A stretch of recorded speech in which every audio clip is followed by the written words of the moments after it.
రాష్ట్రంలో కాంగ్రెస్ పార్టీ అధికారంలోకి వచ్చి ఈరోజు 2 నెలలు అవుతుంది. 2 months 2 నెలలు అయింది ఇప్పటికి. ఈరోజు డేట్ తోటి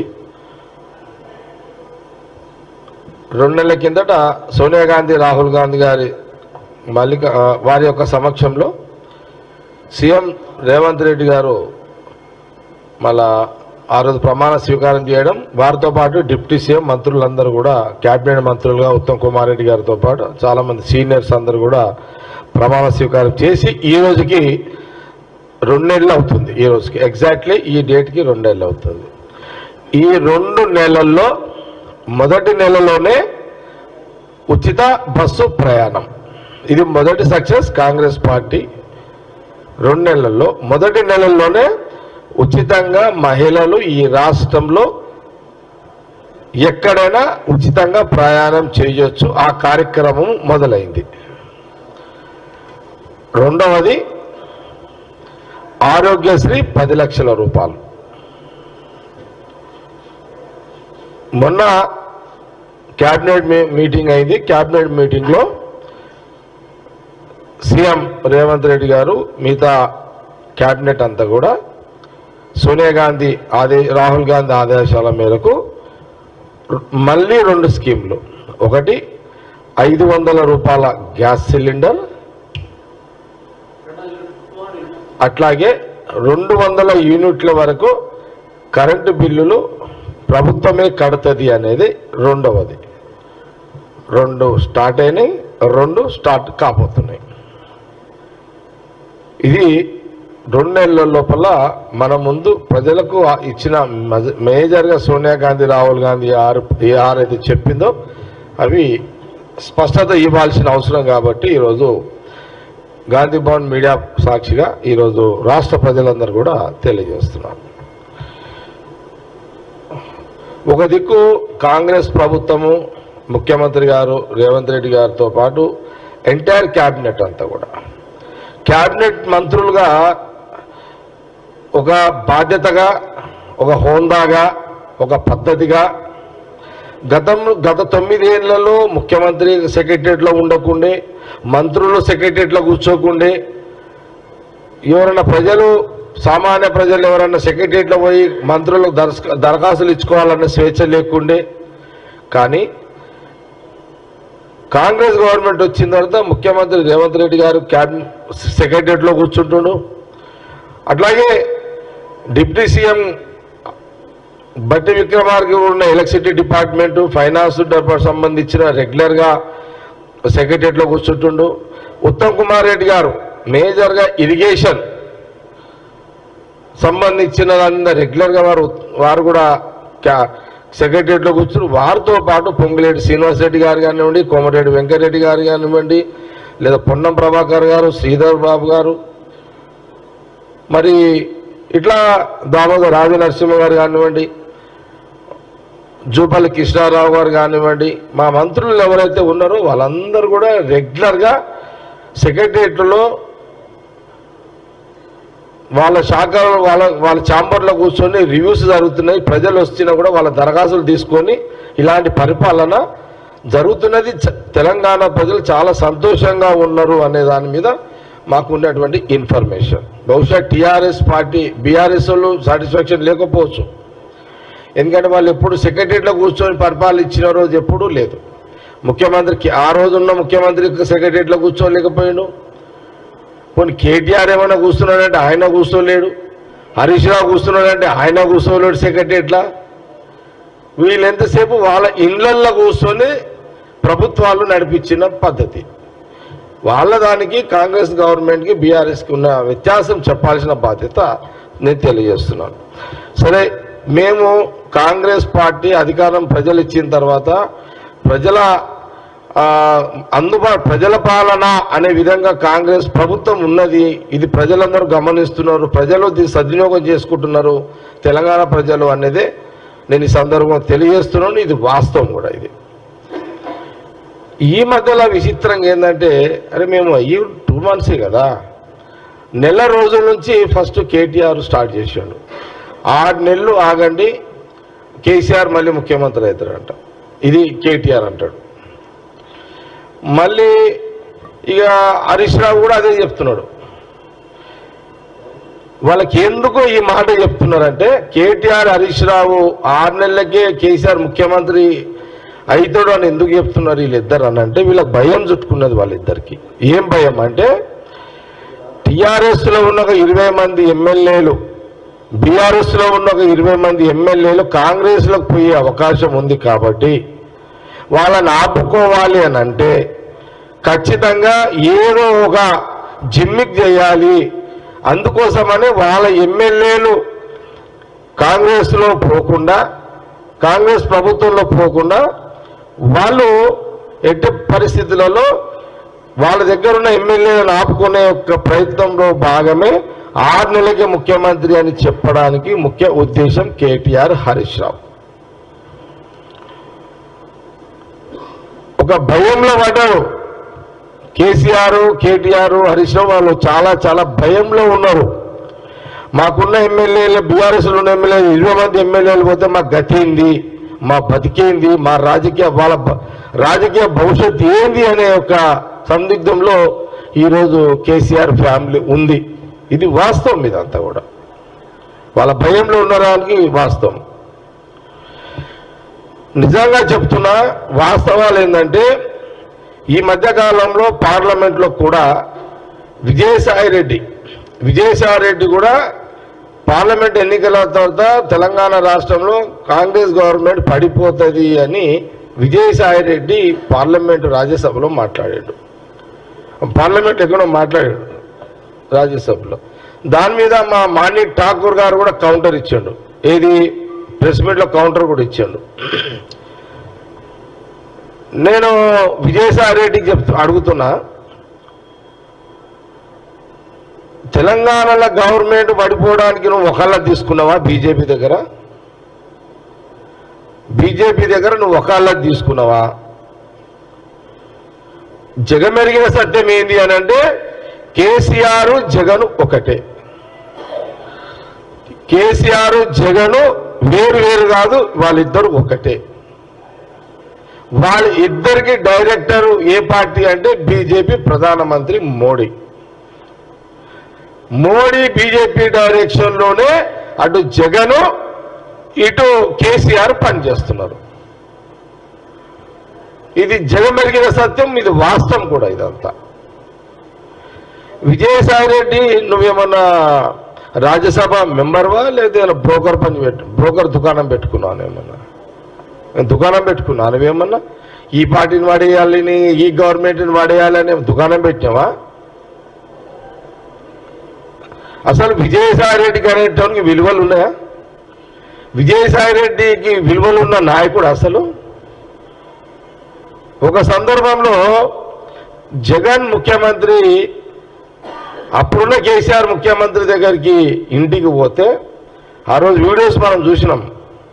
ఆ రోజు 2 కాళ్ళ మీద విజయసాయి రెడ్డి పడ్డాడు. కాళ్ళు మొక్కాడు విజయసాయి రెడ్డి. నాకు చాలా సిగ్గు అనిపించింది. చాలా సిగ్గు అనిపించింది నాకైతే. అరే అంటే ఆ రోజు నాకేమనిపించింది ఆ వీడియో చూస్తుంటే, అది జగన్ అది ఇక విజయసాయి రెడ్డి ముందు జగన్ ఉన్నాడు, కేసీఆర్. అంటే విజయసాయి రెడ్డి కాళ్ళు మొక్కుతుంటే కేసీఆర్ నాకు ఫీల్ అయిపోయింది. ఒక రాజశేఖర రెడ్డి గారు కొడుకు ఇంత దిగజారిపోవడం ఏంటి జగను? విజయసాయి రెడ్డి కేసీఆర్ కాళ్ళు మొక్కిండు అనంటే జగన్ మొక్కినట్టే కదా, జగన్ మొక్కినట్టే. నాకు సిగ్గు అనిపించింది నిజంగా. ఎందుకు సిగ్గు అనిపించింది? రాజశేఖర రెడ్డి అనే ఒక మగవాడు, ఒక ముఖ్యమంత్రి, ఉమ్మడి రాష్ట్రంలో కేసీఆర్ని అదరగొట్టినోడు కొడుకు ఆత్మ విజయసాయి రెడ్డి కాళ్ళు మొక్కుడేంది? ఆ వీడియో బయటికి రావడం ఏంటి? ఇవన్నీ నువ్వు ముఖ్యమంత్రి కావచ్చు జగను, కానీ నీ పౌరుషం లేని నీ రాజకీయ జీవితం వేస్ట్ అనిపిస్తుంది. పౌరుషం లేని రాజకీయ జీవితం. ఆ రోజు సోనియా గాంధీ రాహుల్ గాంధీ గారు రెండు రాష్ట్రాలు ఇచ్చారు. ఆ రోజు ఆ రెండు రాష్ట్రాలలో మీకు స్వయం పరిపాలన వచ్చింది ఆంధ్రప్రదేశ్కి, తెలంగాణకు స్వయం పరిపాలన వచ్చింది. ఈ స్వయం పరిపాలనలో తెలంగాణలో ఉమ్మడి రాష్ట్రంలో మరి కిరణ్ కుమార్ రెడ్డి రోషయ్య గారు సీఎం అయితే తర్వాత రాష్ట్ర విభజనతో ఇక్కడ కేసీఆర్ అయ్యిండు, తర్వాత రేవంత్ రెడ్డి సీఎం అయ్యిండు. అక్కడ చంద్రబాబు నాయుడు అయ్యిండు, జగన్ అయ్యిండు అక్కడ. కాబట్టి కాంగ్రెస్ పార్టీ తీసుకున్న నిర్ణయంలో ఈ ప్రాంతంలో ఆ ప్రాంతంలో స్వయం పరిపాలనలో అందరూ ముఖ్యమంత్రులు అవుతున్నారు కదా, ఇది కూడా గమనించాలి. ఆంధ్రప్రదేశ్ ప్రజలు కూడా గమనించాలి. ఇక్కడ ప్రధానంగా ఏం లేదు, వీళ్ళకు జగన్కి కేసీఆర్కి బీజేపీలకు నిద్ర పడతలేదు. తెలంగాణలో ఇంకోటి ఏంటంటే తెలంగాణ ఆర్థికాభివృద్ధి చెందొద్దు అని కేటీఆర్ హరీష్ రావు కుట్ర పన్నుతున్నారు. ఇప్పటికే మీరు కేసీఆర్ చేసిన నిర్ణయాల వల్ల తెలంగాణ రాష్ట్ర బడ్జెట్ దివాలా తీసింది. ఏది మీరు విచ్చలవిడి ఖర్చు పెట్టినందుకు. మళ్ళీ ఇప్పుడేంది ఈ రాజకీయ ప్రకటనలేంది, ఈ రాష్ట్రము ఇట్లనే ఉండాలి, ఆర్థికంగా ఎదగొద్దు, ఇక్కడ బిజినెస్ ఎదగొద్దు, రియల్ ఎస్టేట్ ఎదగొద్దు, అందుకే ఇవేమి రియల్ ఎస్టేట్ కానీ ఇంకా బిజినెస్ ఎదగొద్దని బిజినెస్ లో కన్ఫ్యూజ్ లో పెట్టడానికే ఈరోజు కేటీఆర్ అక్కడ జగన్, ఇక్కడ కేసీఆర్, అక్కడ జగన్, ఈ మీడియేటర్ విజయసాయి రెడ్డి, ఇదొక ప్రయోగం జరుగుతున్నది. దయచేసి రియల్ ఎస్టేట్ కానీ ఇంకే బిజినెస్ లో నమ్మకండి. ఖచ్చితంగా తెలంగాణలో 5 సంవత్సరాలు గవర్నమెంట్ ఉంటుంది, ఏం అనుమానం లేదు. తెలంగాణలో 101% గవర్నమెంట్ కాంగ్రెస్ గవర్నమెంటే ఉంటుంది. జగన్ ఎన్ని కుట్రలు చేసినా, కేసీఆర్ కుటుంబం ఎన్ని కుట్రలు చేసినా, బీజేపీ ఎన్ని కుట్రలు చేసినా కాంగ్రెస్ పార్టీ ఈ తెలంగాణలో అధికారంలో ఉంటుంది, ఎలాంటి అనుమానం లేదు. వాళ్ళ రాజకీయ ఎత్తుగడలో తిప్పి కొడతాము. ఈ 3 బీజేపీ, వైఎస్ఆర్ బీఆర్ఎస్ రాజకీయ ఎత్తుగడ తిప్పి కొడతాము. మాకంటూ ఒక వ్యూహం ఉంది. మేము అనుకుంటే అక్కడ 20 మంది ఎమ్మెల్యేలు ఇమ్మీడియట్లీ కాంగ్రెస్ లో జాయిన్ అవుతారు.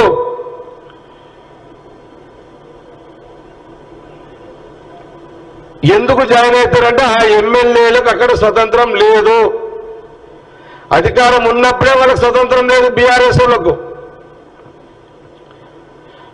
కాంగ్రెస్ లో స్వతంత్రం ఉంటుంది, స్వేచ్ఛ ఉంటుంది, ఇక్కడ నిధులు కేటాయింపులు ఉంటాయి, డెవలప్మెంట్ ఉంటుంది కాంగ్రెస్ ప్రభుత్వంలో. కాబట్టి అక్కడ నుంచి రావాల్సుకున్న ఎమ్మెల్యేలు ఎప్పుడైనా సరే ఖచ్చితంగా కాంగ్రెస్ లకు వస్తారు. ఈ భయం ఉంది కాబట్టి కేటీఆర్, హరీష్ రావు వాళ్ళ నుంచి పోకుండా వాళ్ళని ఆపుకోవడానికి ఇంకా 6 నెలలు అయితే మేము మడేస్తాము అని వాళ్ళు అంటున్నారు. కాబట్టి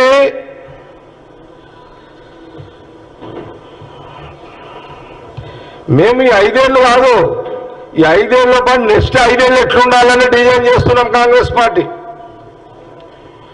మేము ఎట్టి పరిస్థితుల్లో ఈ 5 ఏళ్ళు తెలంగాణలో గవర్నమెంట్ మేము ఉంటాము. మా వ్యూహాలు మాకున్నాయి. మాకు ఏ నమ్మకంతో అయితే ఓటర్లు అధిక అవకాశం ఇచ్చినో కాంగ్రెస్ పార్టీకి వాళ్ళ నమ్మకాలను నిలబెడతాం.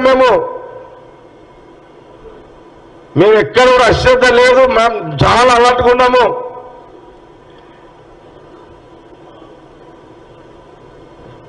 మేము ఈ 5 ఏళ్ళు గవర్నమెంట్ నిలుపుకుంటూ మళ్ళా 5 ఏళ్లకు మళ్ళీ మేము గవర్నమెంట్ రావడానికి మేము మా వ్యూహం నడుస్తున్నది ఇప్పుడు కాంగ్రెస్ పార్టీది. ఇది ప్రజలు గమనించాలి, బిజినెస్ వాళ్ళు గమనించాలి, రాష్ట్రంలో ఉన్న అందరూ గమనించండి.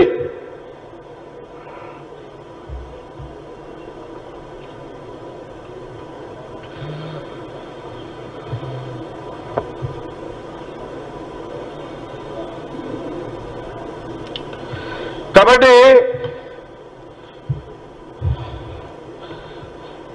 వీళ్ళు అన్ని దొంగ మాటలు, అంటే జరగరానిది ఏదో చేస్తాము అని అంత కన్ఫ్యూజ్ పాలిటిక్స్ చేస్తున్నారు అంతా. కాబట్టి తప్పకుండా మేము మా కాంగ్రెస్ పార్టీ యొక్క మా ఆలోచన ఎప్పుడు కూడా తెలంగాణ ప్రజలను కాపాడుకుంటూ, బీఆర్ఎస్ గవర్నమెంట్ నష్టపోయిన ప్రజలను మేము కాపాడుకుంటూ, ఈ 5 ఏళ్లు ప్రభుత్వాన్ని పరిపాలిస్తూ వచ్చే 5 ఏళ్లు కూడా మా ప్రభుత్వం ఉండే ఒక ఆలోచనతో మేము అడుగులు వేస్తున్నాము. ఇది సీఎం రేవంత్ రెడ్డి, అట్లాగే ఎంటైర్ క్యాబినెట్ యోధులు మా దగ్గర మంత్రులు ఉన్నారు. అందరం కూడా అలర్ట్ గా ఉన్నాము, జాగ్రత్తగా. మా శాసనసభ్యులు కూడా అందరం కూడా అలర్ట్ గానే ఉన్నాము.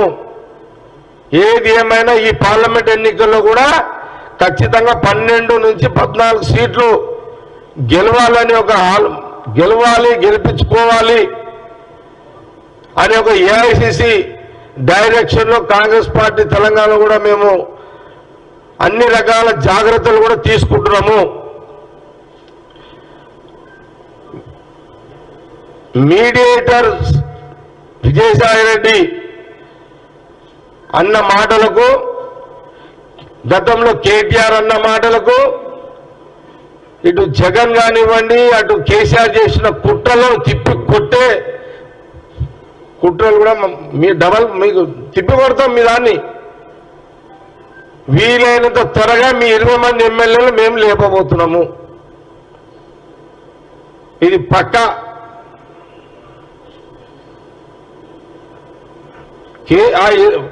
మీ ఎమ్మెల్యేలు కేసీఆర్ పక్కకు వండుకున్నా సరే లేపుకొస్తాం మేము. రాత్రి పగలు కేసీఆర్ పక్కకు పెట్టుకున్నా సరే 20 మంది ఎమ్మెల్యేలము ఎట్టి పరిస్థితుల్లో బీఆర్ఎస్ ఎమ్మెల్యేలము తప్పకుండా కాంగ్రెస్ లోకి వస్తున్నారు. ఇది మీకు ఇక మీరు మాకు పెడతారో మేము మీకు పెడతామో చూసుకోండి. ఇక మీకు బాగా పగరు వచ్చింది మీకు. కాబట్టి తప్పకుండా మీ 20 మంది ఎమ్మెల్యేలు ఎట్టి పరిస్థితుల్లో కాంగ్రెస్ లోకి వస్తారు. ఇది ఇక దాని తర్వాత ఇంకొక ఆట నడుస్తుంది. మళ్ళీ చాలా ఆటలు ఉన్నాయి బీఆర్ఎస్ మీద కూడా, మాకు కూడా. ఓకే, అది అయిపోయింది నా ప్రెస్ మీట్.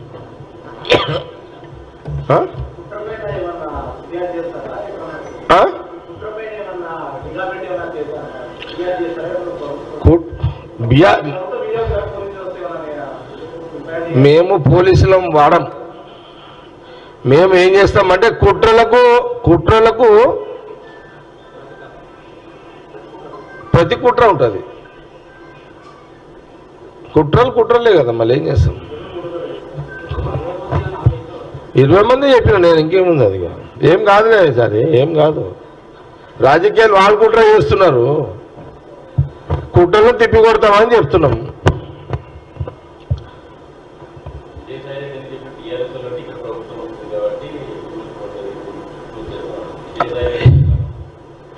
విజయసాయి మీడియేటర్ కదా జగన్ కి కేసీఆర్ కి. అవును కదా. మరి పోయిన ఎలక్షన్లలో కేసీఆర్ 1000 కోట్లు జగన్ కి ఫండింగ్ చేసిండు. అందుకే జగన్ కృతజ్ఞతలు చెప్పడానికి కేసీఆర్ ఇంటికి వచ్చిండు.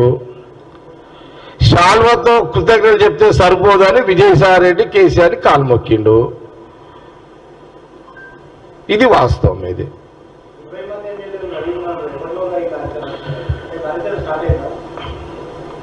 అసలు మేమైతే పార్లమెంట్ ఎన్నికలకు ముందే వస్తామని అంటున్నారు, తీసుకోవాలని చూస్తాం. పార్లమెంట్ ఎన్నికలకు ముందు ఇది చెప్పిందే బెస్ట్. మేము మా పని మీద మేము ఉన్నాం, అట్లేం లేదు. నేను నేనే చెప్పిన సీఎం గారికి చెప్పేసిన, నేనే చెప్పిన సీఎం గారికి ఓపెన్గానే చెప్తున్నా కదా. నేను సీఎం గారు రేవంత్ రెడ్డి గారు చెప్పిన, సీఎం గారు 20 మంది ఎమ్మెల్యేలు వీలైతే మొదలే పార్లమెంట్ ఎలక్షన్ ముందే తీసేసుకుంటే మంచిదని చెప్పిన. నేనైతే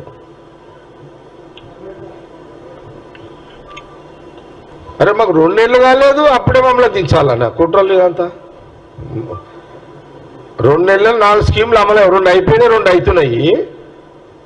ఏం కొమ్మ మునిగిపోయిందని చెప్పి ఇప్పుడు కేసీఆర్ ఫ్యామిలీకి 9 ఏళ్ళు చేశారు కదా, 9 ఏళ్ళు ఫామ్ హౌస్లో పండుకొని పరిపాలించారు.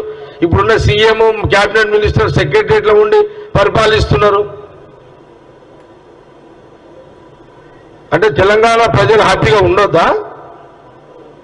తెలంగాణ ప్రజలకు సంతోషం గడపాలని లేదా కేసీఆర్ ఫ్యామిలీకి?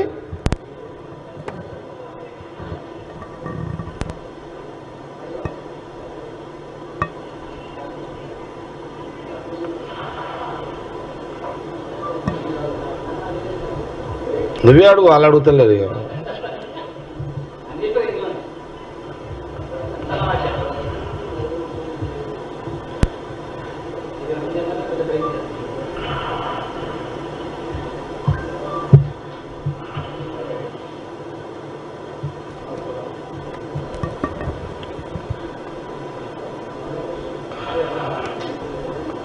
Okay, thank you.